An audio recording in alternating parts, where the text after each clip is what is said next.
தேசத்தில் இருக்கிற எல்லா அடிமைத்தனங்களையும் கர்த்தர் விடுதலையாக்கணும். போதைக்கு அடிமையாக இருக்கிறவங்கள கர்த்தர் விடுதலையாக்கணும்.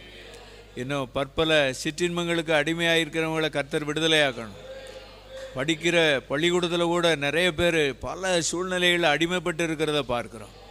இதையெல்லாம் பார்த்துட்டு நம்ம பேசிட்டு போகிறதுக்கு இல்லை, இது ஒரு ஜெப பாரமாக நமக்கு மாறணும். இது ஆண்டவரிடத்தில் போய் இந்த ஜெபம் எட்டணும். கர்த்தர் இறங்கி ஒரு காரியத்தை செய்யணும். கர்த்தர் இறங்கி ஒரு காரியத்தை செய்யணும். குமாரன் உங்களை விடுதலை ஆக்கினால் மெய்யாகவே விடுதலை ஆவீர்கள். நல்ல எளிமையான நல்ல கையை அசைச்சி, நல்ல கையை முன்னாலே முன்னாலே நல்லா அசைச்சி விடுதலையோடு ஜெபம். நம்ம மேலே கர்த்தருடைய பரிசுத்த அபிஷேக தைலம் நம்ம மேலே இருக்குது. கர்த்தர் நம்ம தேசத்தில் ஒரு கூட்ட ஜனத்தை இந்த ஐக்கிய கூடாரத்தில் கடைசி கால அபிஷேக ஜெபத்தில் தேசத்தில் அடிமைப்பட்டு இருக்கிறவங்களுக்காக நம்ம ஜெபம் பண்ணிக்கிட்டு இருக்கிறோம். குடும்பத்தில் இந்த அடிமைத்தனத்தில் இருக்கிறனால